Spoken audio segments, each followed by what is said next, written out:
Good evening and welcome to the Hour of the Time. I'm your host, William Cooper. Ah, yes, a nation or world of people who will not use their intelligence are no better than animals who do not have intelligence. Such people are stakes on the table and beasts of burden by choice and consent. Do you fit that description? I certainly hope not. If you do, then it's time to wake up and change it.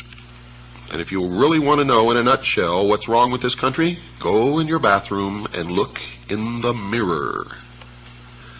Something's wrong, folks, in America. Something's really wrong. Something is destroying everything that we've ever held dear in this country. What is it?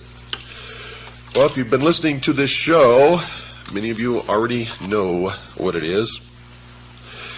If you've just been listening to the show for a little while, you may have some idea, but you're not quite really sure yet what's going on. Well, I'm going to tell you right now, it's all about religion.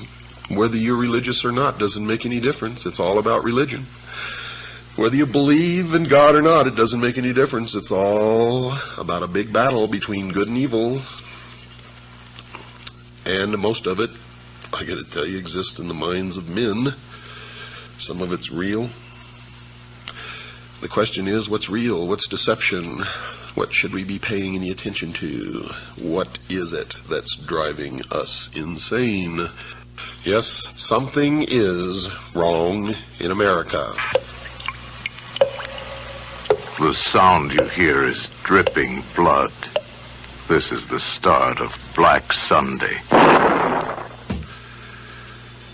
Today's newspapers, folks, are full of stories about the rampant rise in divorce rates, the increasing abuse of children by some parents, increases in the incidence of rape pornography being read by an increasing number of people, more crimes against property, demands for world government, urgings for national borders to fall, Christian churches being closed because they will not seek licensing by the state, etc., etc., etc., and I could go on and on and on and on and on. But why? Why are these things happening? Why are all of the legacies of the past, the family, national borders, the right to practice any chosen religion, the right to private property, among other things, under such an attack? Is it possible that there are actually people and organizations who really want to change the basic order of things? Well, my regular listeners know the answer to that. Clues to the answers to these questions, folks, can be gleaned from some comments made by people and organizations that are talking about these wide-ranging changes in the nature of our lifestyle. An Associated Press dispatch on July the 26th, 1968 reported this, quote, New York Governor Nelson A. Rockefeller says as president he would work toward international creation of a new world order, unquote. And you thought George Bush coined that phrase? Surprise, surprise. On January the 30th, 1976, a new document called the Declaration of Interdependence was introduced to the American people, and it was signed by 124 traitors.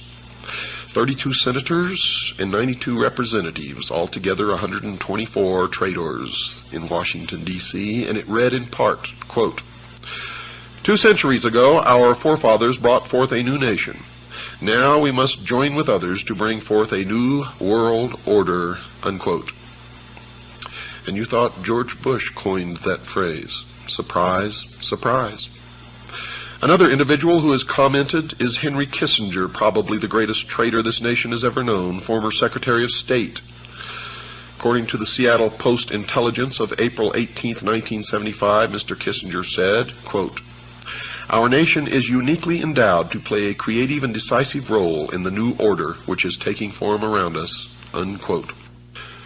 George Bush gave the commencement address at Texas A&M University on May 12, 1989, and he used similar words as well.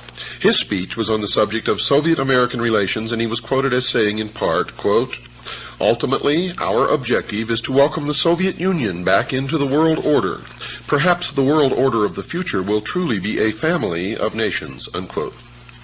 Historian Walter Mills maintained that prior to World War I, Colonel Edward Mandell House, the major advisor to Woodrow Wilson, the president at the time, had a hidden motive for involving America in the war. The historian wrote this, quote, "The colonel's sole justification for preparing such a batch of blood for his countrymen was his hope of establishing a new world order of peace and security," unquote. You see how these people fool themselves? They always say that the end is peace and security, a world utopia. But to get it, they spill more blood than ever has been spilled in history. Each time they try to bring about their utopia, the blood runs in the streets. They're liars. They're hypocrites. They're manipulators, deceivers. They're the worshipers of Lucifer. Adolf Hitler, a socialist and the head of the German government prior to and during the nation's involvement in World War II, is quoted as saying this, quote, "National Socialism will use its own revolution for the establishing of a new world order," unquote. Adolf Hitler was a socialist. Nazi means National Socialism. Hitler confided to Hermann Rauschning, the president of the Danzig Senate, quote, "National Socialism is more than a religion. It is the will to create Superman," unquote. And what is the number of the man? 666. You see, in the New World Order, only one man will be allowed to live, the new man, the illumined man, and the number of that man is 666. You will see that number increasingly all around you. You will also begin to see pyramids increasingly all around you, and the eye in the pyramid, and the eye alone, and you will see circles with a dot in the center, and you will see obelisks appearing all over the place. And these are not the only signs. There are many, many, many more. They're the signs of the religion of mystery, Babylon. Hitler added this thought, quote, "Well, yes, we are barbarians, and barbarians we wish to remain. It does us honor. It is we who will rejuvenate the world. The present world is near its end. Our only task is to sack it," unquote. Another book on his background quoted his comments that his Nazi party had a hidden purpose, one that was not perceived by the world at large. Mr. Hitler was quoted as saying this, "He who has seen in National Socialism only a political movement has seen nothing, for it is a religion." The humanist religion issued a manifesto in 1933 stating its beliefs about the world in general. It took the following position about the need for the wealthy governments to share their wealth with the less fortunate nations. It is the moral obligation of the developed nations to provide, through an international authority, economic assistance to the developing portions of the globe. Now that is a lie, folks. It means that it's okay for some of us to lay back and do nothing and reap the rewards of the labor of others. That's socialism. That's what it's all about. Communism, socialism, it's the same. And these people, the worshippers of Mystery Babylon, are the original communists. They are international socialism. They invented it. It is their creation. It is their dream of a world utopia. A one-world totalitarian socialist government. The April 1974 issue of Foreign Affairs, the quarterly periodical issued by the Council on Foreign Relations in New York, had an article in it by Richard N. Gardner, the former Deputy Assistant Secretary of State for International Organizations in the Lyndon Johnson and John Kennedy administrations, and he stated this, quote, "We are likely to do better by building our house of world order from bottom up rather than from the top down. An end run around national sovereignty, eroding it piece by piece, is likely to get us to world order faster than the old-fashioned assault." Unquote. Even the Communist Party is voicing similar thoughts. The People's Daily World for Thursday, March 9th, 1989, contained an article written by Angela Davis. You remember her? Those familiar with Miss Davis will remember that she was the vice presidential candidate for the Communist Party a few years ago.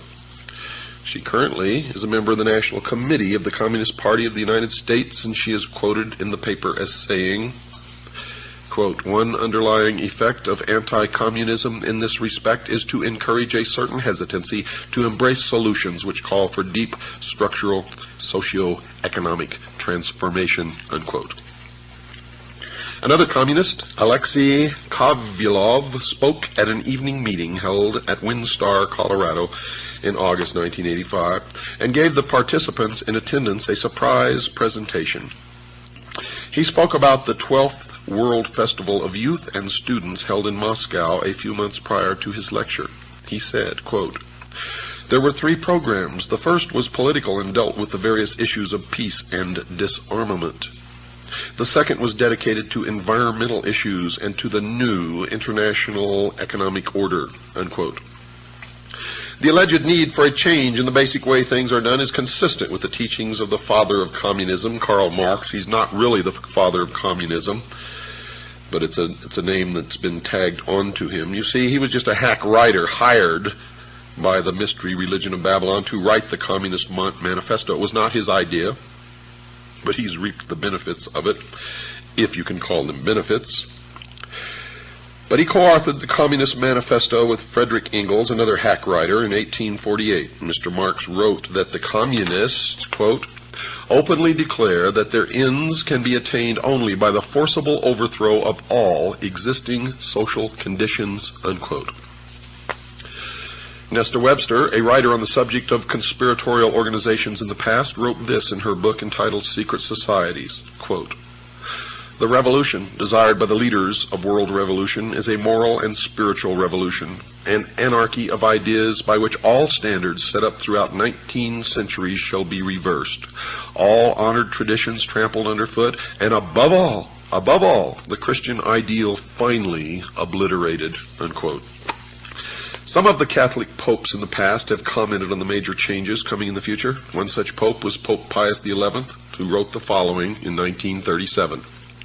"Communism has behind it occult forces for which a long time have been working for the overthrow of the Christian social order," unquote. One of the popes who preceded him, Pope Pius IX, wrote this in November 1846 about the changes that he saw in the future. Quote, "That infamous doctrine of so-called communism is absolutely contrary to the natural law itself, and if once adopted, would utterly destroy the rights, property, and possessions of all men, and even society itself," unquote.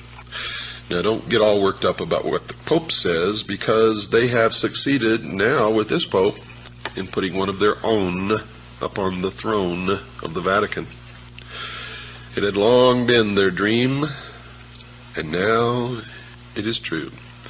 And the bans have been lifted against Catholics joining secret societies. And many of the hierarchy of the Vatican belong to the secret societies, the Freemasons, Propaganda 2, etc., etc., etc. You will find an obelisk, the symbol of the phallus, the penis of Osiris, in the Vatican courtyard. If you don't believe me, go look. Another individual who wrote about the future was Dr. Jose Arguelles of an organization known as the Planet Art Network. Dr. Arguelles wrote, quote, "Also implicit in all these events is a call for another way of life, another way of doing things, a redistribution of global wealth.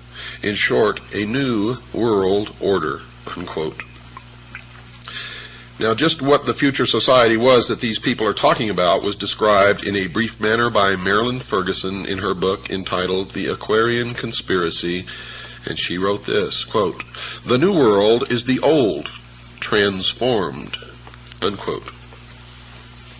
Another clue about what is in store for the future world was offered by Dr. James H. Billington, who received his doctorate as a Rhodes Scholar. Where have you heard that before? You have a Rhodes Scholar sitting in the Oval Office right now. Received his doctorate as a Rhodes Scholar at Oxford University and has taught at Harvard and Princeton universities. He wrote this in his book entitled Fire in the Minds of Men. Quote, "This book seeks to trace the origins of a faith, perhaps the faith of our time. What is new is the belief that a perfect secular order will emerge from the forcible overthrow of traditional authority," unquote. You hear that? They believe a perfect secular order will emerge. Nothing perfect will ever emerge from the minds of imperfect men, and no men will ever be ruled by other imperfect men in any kind of a perfect utopian order, secular or otherwise. That is why we must be eternally vigilant. Eternally vigilant. That these future changes would involve force and slavery was confirmed by B.F. Skinner, chairman of the psychology department at Harvard University.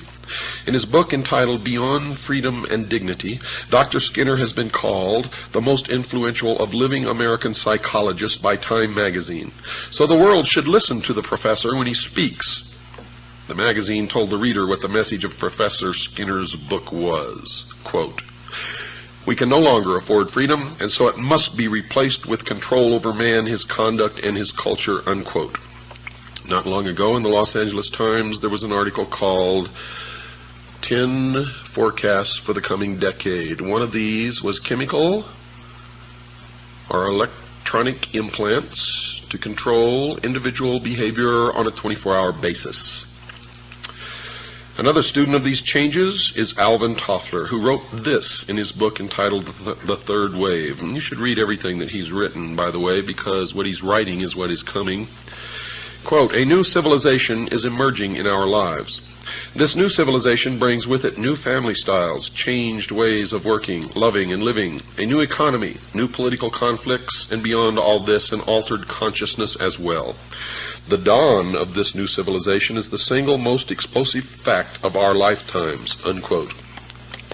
Another scientist involved in commenting upon the future changes was Dr. Carl Sagan, and he's observed this, quote, "It's clear that sometime, relatively soon in terms of the lifetime of the human species, people will identify with the entire planet and the species," unquote.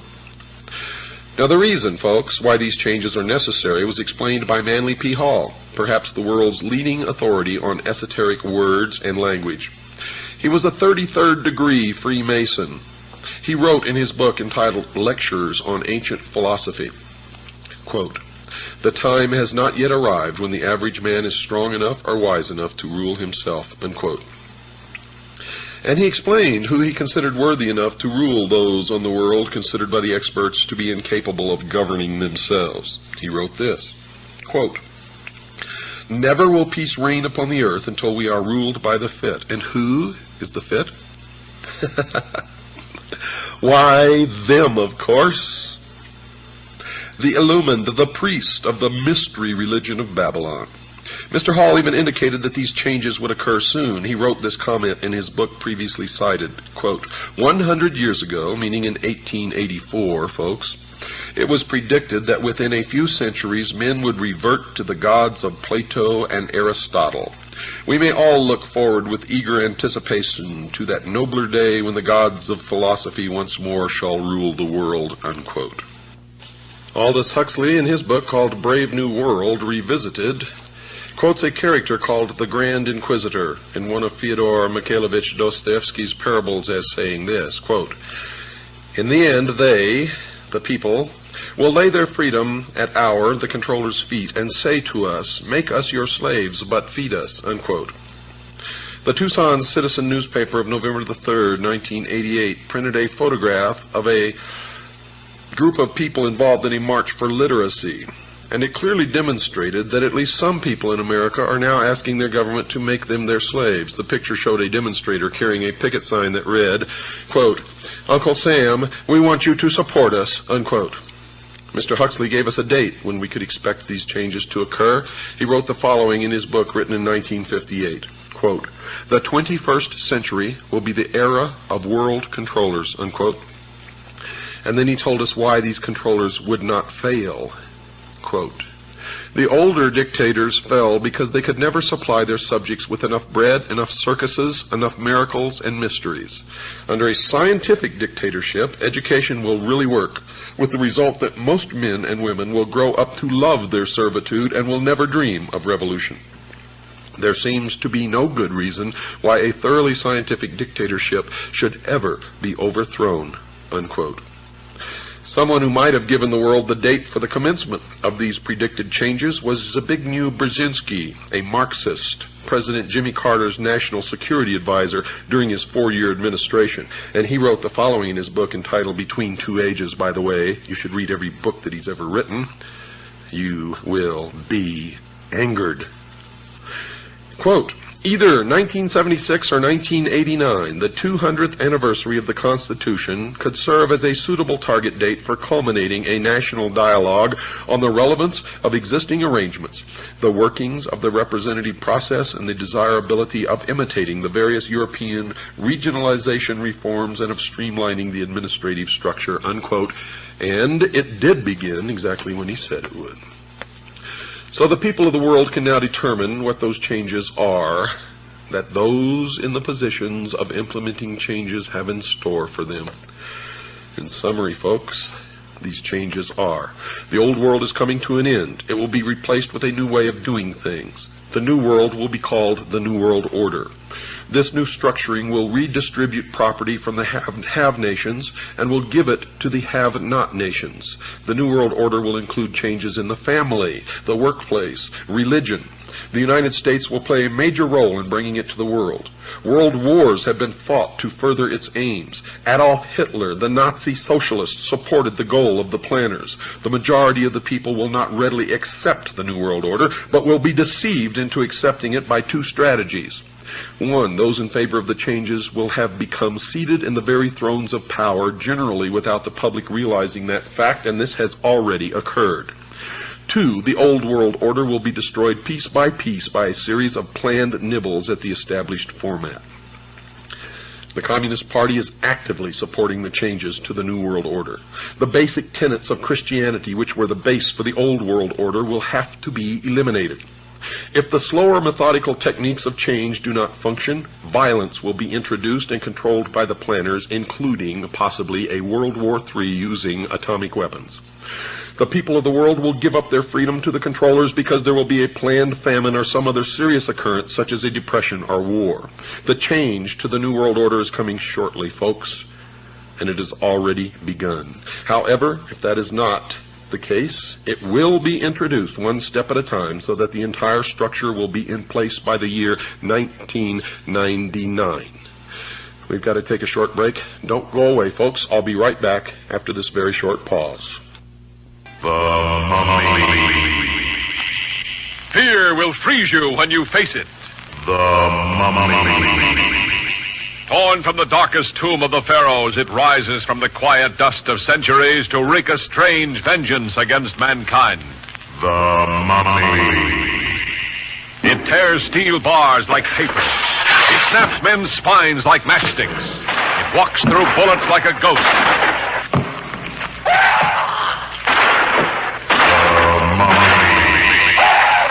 It sees without eyes, it lives without breath, yet its desires are strangely, madly human.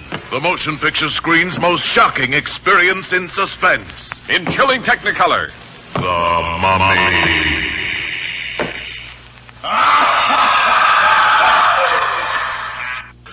Yes, folks, something is indeed wrong in America. And many sense that changes in this nation's lifestyle are occurring. Most of us know full well that these changes are taking place. The newspapers are saturated with articles reporting the activities of those advocating increased governmental spending for a variety of unconstitutional purposes. Organizations supporting a globalism concept urge the world to adopt a one-world government. Psychologists preaching the destruction of the family unit and recommending that the society rear the nation's children. Governments closing private schools, and nations forming regional governments under which national borders are scheduled to disappear. And still the sheeple think that all of this is happening by accident, and any concept that it is being brought about by a carefully orchestrated plan is the product of crazy conspiratorialists. Since these changes appear to be part of the new philosophy known as the New World Order, anyone desiring to know the future has to become familiar with this new phrase and what it portends for the world of tomorrow, and you will quickly see that it is the result of a well thought out, well conceived, and well orchestrated plan. Indeed, it is called the Great Work. As an indication that major changes are coming in tomorrow's world, one of the current trends mentioned is the call for a one-world government. And one of those supporting this leap forward is Norman Cousins, president of the World Federalist Society, and he's on record as saying this, quote, "World government is coming. In fact, it is inevitable. No arguments for it or against it can change that fact," unquote. And I say that is a lie. 240 million Americans standing up in concert with each other, holding a rifle in their hands, can stop it instantly in its tracks. And that's the truth of why we were given the second article in amendment to the Constitution. It has nothing to do with hunting or preserving your private property. It has to do with preserving our freedom. The goal of a one-world government, folks, is not a new thought. One of the earliest formal organizations that supported the concept of that goal was the Illuminati, founded on May 1st, 1776 by Adam Weishaupt, a Jesuit priest, a professor at Ingolstadt University, a Jesuit university, a teacher of canon law. Professor Weishaupt was quoted as saying this, quote, "It is necessary to establish a universal regime and empire over the whole world," unquote. Now let me tell you the truth about the Illuminati. Adam Weishaupt did not establish the Illuminati, nor did the Illuminati die with Adam Weishaupt. Make sure you understand that. A more modern organization that supports the coming changes is the Masonic order, called simply the Freemasons, or for short, the Masons. Has nothing to do with bricklayers, folks. The term originally comes from the French, Freemason, which literally means the sons of light. This worldwide fraternity has members in America, as will be discussed, and they too support a call for a one-world government. One who has written about this secret organization is Paul Fisher, and he says this about them in his book entitled Behind the Lodge Door, quote, "Masonry will eventually rule the world," unquote. Benevolent fraternal organization?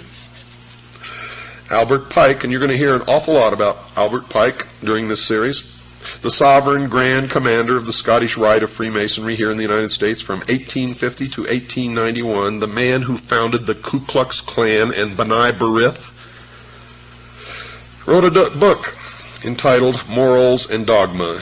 And when and if you can find that book, don't pass it up, buy it and read it.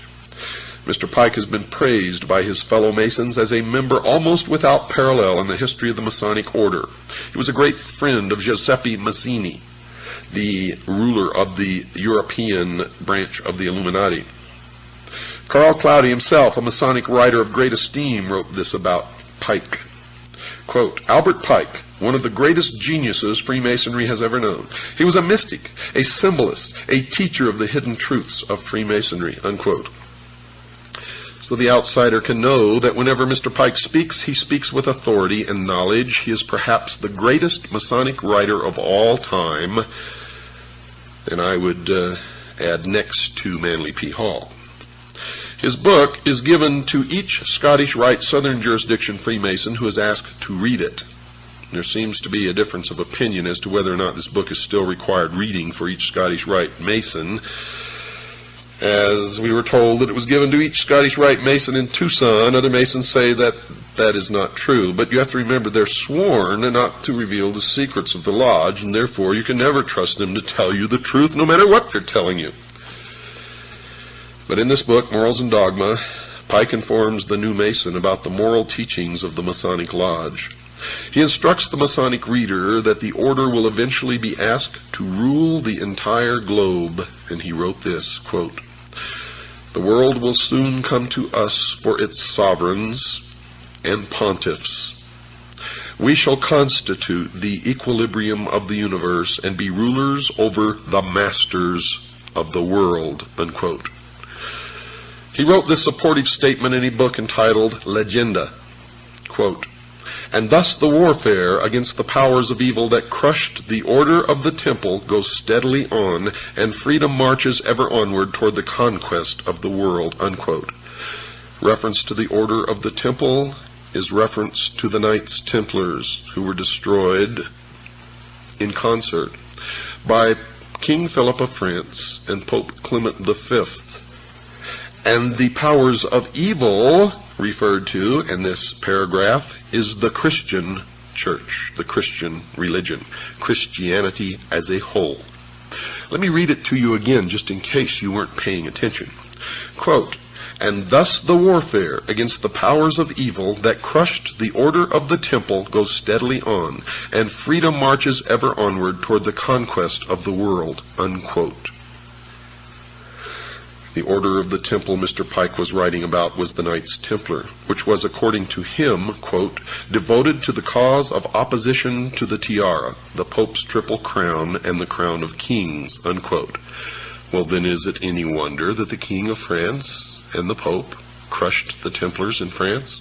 For that is the only place that they were truly crushed. Mr. Pike said that the Catholic Church was a power of evil because it had crushed the Templars, even though he admitted that they were devoted to opposition to the Church and its leader, the Pope. But the major point of that quote is that these forces of opposition, presumably meaning the Masons, are marching onward toward the conquest of the world. Mr. Pike repeated his devotion to the conquest of the world with this comment at the end of his book entitled Morals and Dogma, quote, "Such, my brother, is the true word of a Master Mason, such the true royal secret which makes possible, and shall at length make real, the holy empire of true Masonic brotherhood," unquote.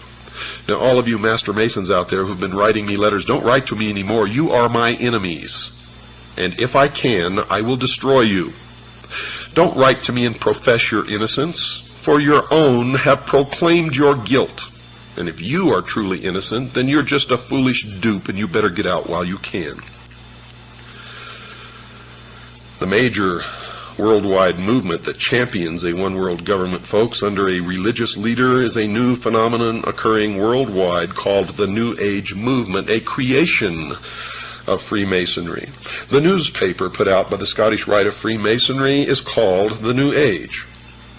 Tex Mars, a researcher into this new religion, has written 2 books on the subject. Both of these books are excellent primers for those who wish to know more about the beliefs of this religion. The 2 books are entitled Dark Secrets of the New Age and Mystery Mark of the New Age, and he has written, quote, "The New Age movement has undeniably taken on the definite form of a religion, of course, because it is Mystery Babylon." He goes on to say, "complete with an agreed-upon body of doctrine, printed scripture, a pattern of worship and ritual, a functioning group of ministers and lay leaders," unquote. Another writer who has written 2 books on the New Age religion is Constance Cumby. Her 2 books are called The Hidden Dangers of the Rainbow and A Planned Deception.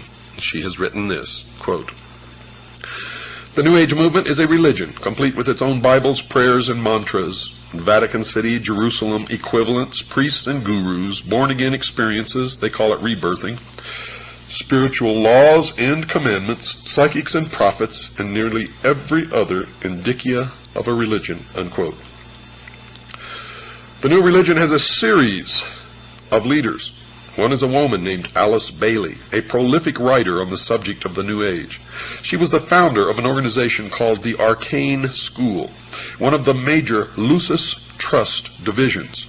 The Lucis Trust was a major publisher of books supporting the religion, and published a newsletter or newspaper called Lucifer. In her book entitled The Externalization of the Hierarchy, she told her readers who the organizations were that were going to bring the New Age religion to the world, and she identified them as being, quote, the three main channels through which the preparation for the New Age is going on might be regarded as the Church, the Masonic fraternity, and the educational field. And folks, that is exactly who is bringing it to realization. The main thrust of this program is going to be to examine only one of the three organizations mentioned by Alice Bailey, that being the Masonic fraternity. There are numerous works by other writers, lecturers, researchers exposing the involvement of the church in the educational field in the New Age movement and in the New World Order.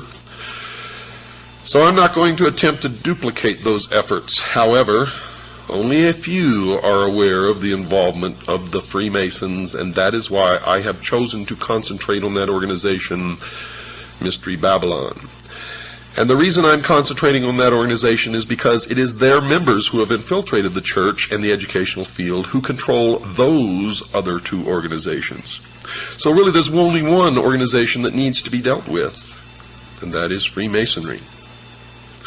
Another major writer on the New Age movement is Benjamin Krim, and he admitted in his book entitled The Reappearance of the Christ and the Masters of Wisdom that, quote, the new religion will manifest, for instance, through organizations like Masonry. In Freemasonry is embedded the core of the secret of the occult mysteries, unquote. So, Masonry conceals a great mystery inside its temples, one that is connected somehow to the New Age movement. The Masons admit in some of their writings that they too are anticipating a New Age, a series of major changes. Henry Clausen, the past sovereign grand commander, the equivalent of their president of the Scottish Rite of Freemasonry, has been quoted as saying this, quote, we look towards a transforming into a new age using, however, the insight and wisdom of the ancient mystics, unquote. The Masons claim that the things that they believe in are as old as the ancient civilizations. They also claim that these mystics, the ancient philosophers, had the wisdom of all ages and that somehow this knowledge has become lost through the centuries. Humanity today does not possess this knowledge, but it has become the task of the Masons and other truth seekers who turn out in every case of investigation to be liars and deceivers and manipulators, to rediscover these principles for the benefit of all mankind. Those possessing this knowledge will correct the world's current problems. Some of the Masons also claim to have identified the cause of these problems. One of the most prolific writers on the subject of this lost truth, as I have mentioned earlier, is Manly P. Hall, a 33rd degree Mason. For those unfamiliar with the Masonic degrees, all Masons in America start through what is called the Blue Lodge, consisting of only 3 degrees. A Master Mason is of the 3rd degree and really knows nothing, even though he thinks that he has been illumined, and I get letters from them all the time. I'm a Master Mason, and I never heard of any of the stuff that you're talking about. Oh, boy. It amazes me, folks. It just absolutely amazes me that people are so stupid. Drives me wild. The initiate into the Blue Lodge goes through 3 separate and different initiation ceremonies, one for each degree. After completing these ceremonies, he may stay where he is or choose to affiliate himself with either the York Rite, which has 13 degrees, or the Scottish Rite, which has 32, and then the meritorious 33rd. The latter is divided into 2 separate jurisdictions, the Southern and the Northern. And these are based primarily on state borders, and whether one joins one or the other depends on where the initiate lives. The 2 Scottish rites have an additional 29 degrees, making for a total of 32. There is one more degree called the 33rd degree, which is honorary, and only a few are invited into that degree. And to even be considered, they must perform some major work toward the completion of the great work, which is the plan to bring about the utopia on earth, the socialist dream.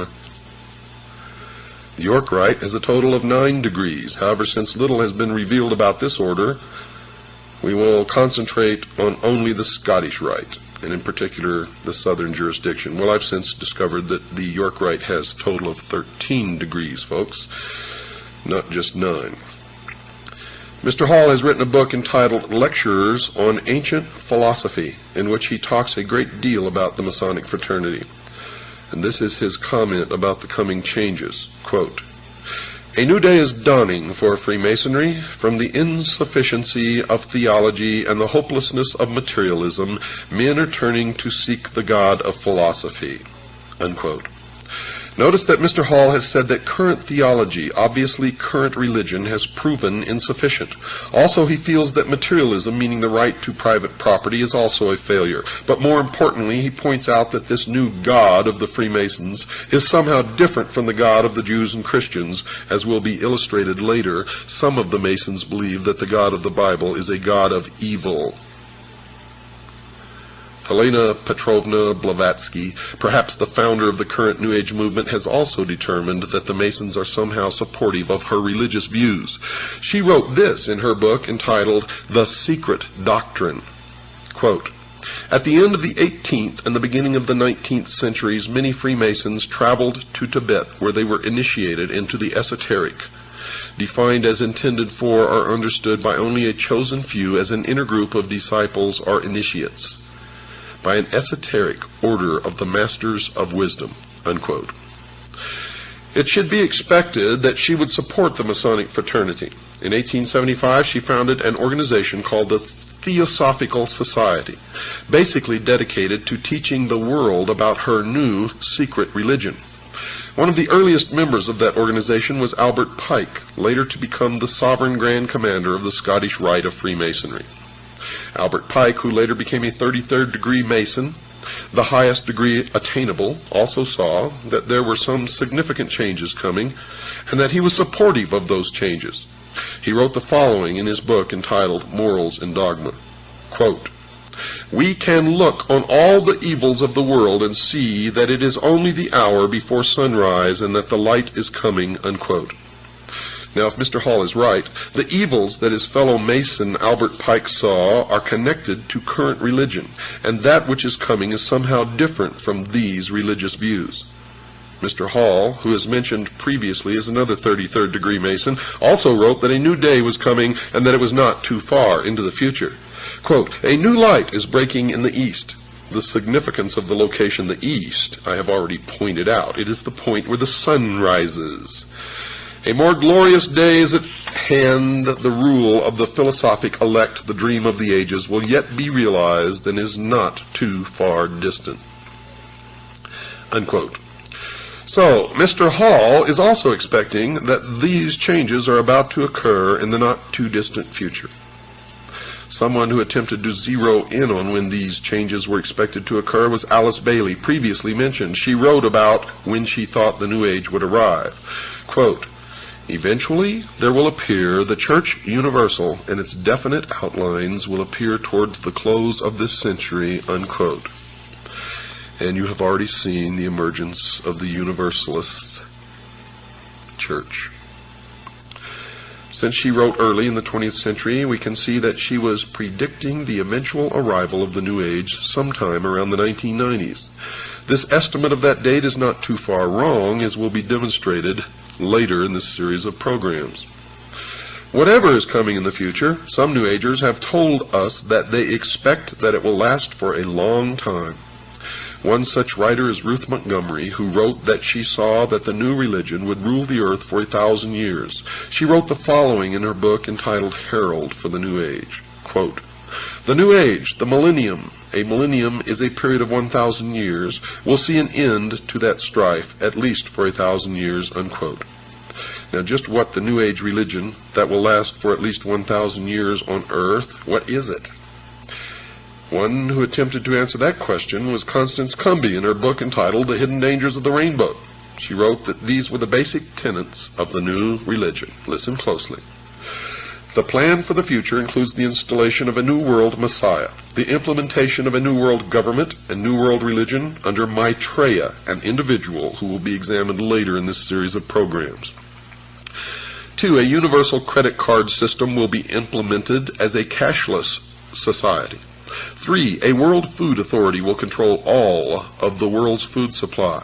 4. A universal tax. 5. A universal draft. And 6. They intend on utterly rooting out people who believe the Bible and worship God, and to completely stamp out Christianity from the face of this earth.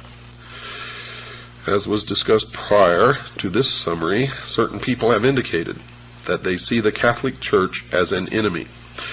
Here, Mrs. Cumby says that they see not only Catholicism as the enemy, they also see all of Christianity as an enemy. Whatever the New Agers believe in, folks, it appears to be growing in popularity. Bantam Books, one of this nation's leading publishing houses, has reported that the sales of their New Age titles has increased tenfold in the past decade. Time magazine reports that the number of New Age bookstores has doubled in the past 5 years to a total of about 2,500. According to an article in Forbes magazine, quote, publishers estimate that total sales of New Age titles today are at least $100 million at retail, unquote. So whatever they believe in, many believe in it. But perhaps the most insightful comment about the nature of what the New Age religion believe in and who they worshipped as their God was written by Mrs. Cumby in her book entitled The Hidden Dangers of the Rainbow. She wrote that they had, quote, the intent of bringing about a new world order, an order that writes God out of the picture and deifies Lucifer, unquote. So if Mrs. Cumby and the other writers on the subject are right, the New Age movement needs to be studied in some depth. We know that the goal of Freemasonry, at least that which is stated, is to bring about the new man, the illumined man, and the number of the man is 666.